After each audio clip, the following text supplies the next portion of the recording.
In this video we're going to prep the ArborPress punch holder for a drawing, and one of the things we're going to take a look at is making sure that we have the part activated. And I want you to look over in the browser and expand the name views. So here are the name views that are in this, or in every part that Fusion has. We can click on there to go to the top view, go to the right side view, go to the front, and click on to go to the home view. Same thing as what you do with the view cube, but here's what we're going to do to create an auxiliary view. Since we don't have the option in the drawing, we're going to create one manually. So down here at the bottom next to the orbit tool, I have this tool I have highlighted down here called, when you click it, it's called the look at. And I'm going to choose the angled surface of our ArborPress punch holder. When I have this gone to and created, I'm going to keep it in this position, right click on name views, and choose new named view. And I'm going to call this one, when I click on it, auxiliary view, or just hit the auxiliary. So this is going to become our auxiliary view that we have. Now I'm going to go ahead and hit the save button to make sure to save the changes we made. I'm going to go to File, New Drawing, from Design, and I'm going to choose the title block A size, and I'm going to go ahead and load into the drawing workspace.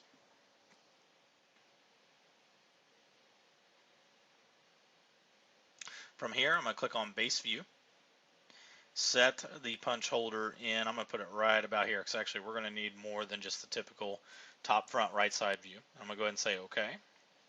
This one here, I'm going to turn on the visible and hidden edges, but when we project, I want to show you what this does. Projected view, choose the top, choose the right side, choose the isometric.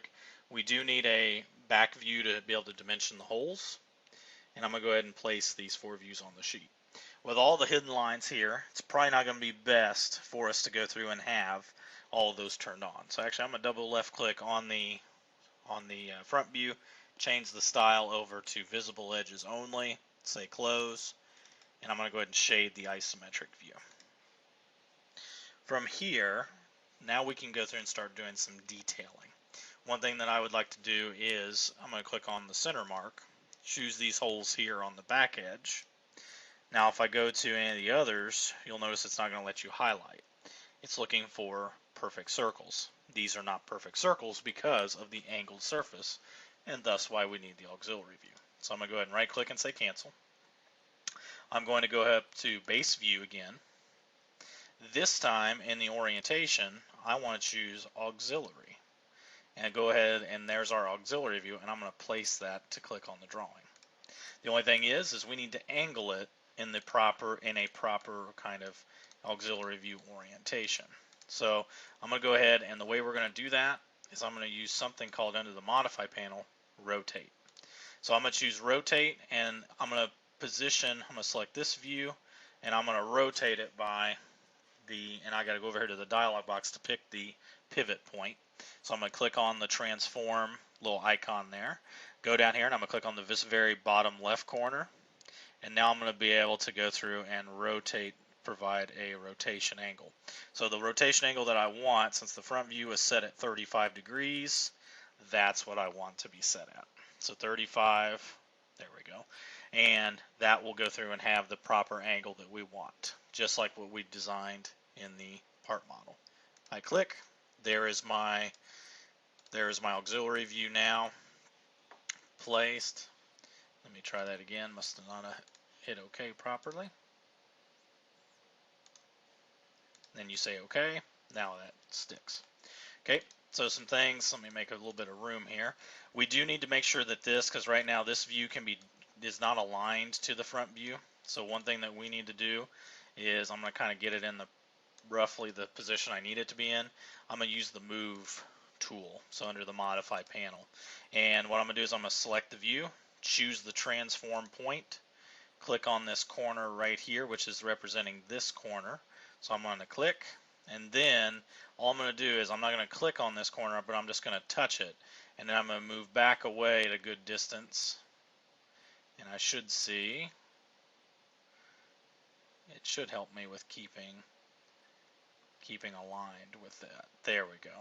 So you should see, you might have to move that around a little bit like I did, but you'll see it should have a little green dash line, so you'll want to stay in position with that. As I drag across, you see it's keeping me dashed there. That's going to make sure those are nice and aligned, and I'm going to go ahead and I'm going to set it back up kind of where it was. Click to place, say OK, and now we have our auxiliary view set up. Okay, from here I'm going to go ahead and choose center mark. I'm going to choose this bottom hole. Now the only thing is, and I'm going to go ahead and now I can choose center marks on these because now I'm seeing them as proper circles. I do need to go through and do rotate. I'm going to select the center mark, choose the transform, click the center. This one here you can go through and click like this. So we need the center marks to run at the same direction as our auxiliary view. So we'll go ahead and rotate all 4 of those. So good practice utilizing this rotate tool. So that way they all set up in the correct position.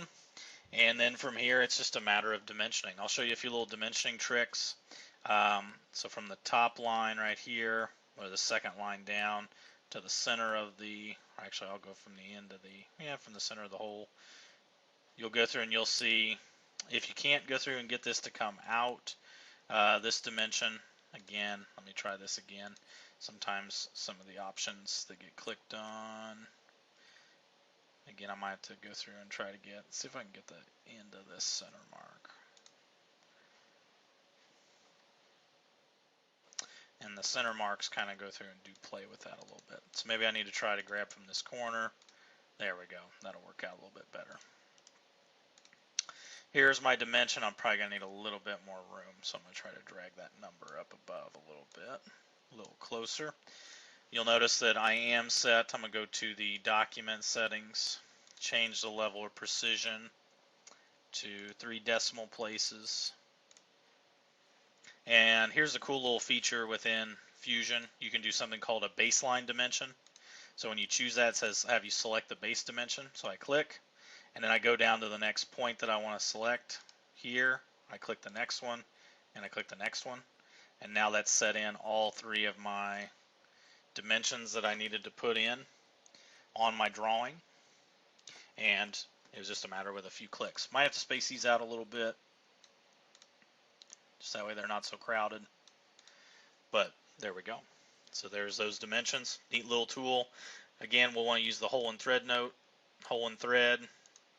Click on these holes, and actually it'll pull the hole and thread note from the drawing. But the rest of this, center mark needs to be put on the arc down here. And the rest of this is just dimensioning the part. So the other things we're missing, you can go ahead and fill in. So the rest of this, make sure all the dimensions, again, you can use hole and thread note even on this hole down here. And it's just a matter of making some adjustments. So with dimensions if needed. All right, so this is kind of this is what the ArborPress punch holder is going to be. Rest of this can be finished out with dimensions done by you. And this will finish up and be submitted via Canvas to the assignment.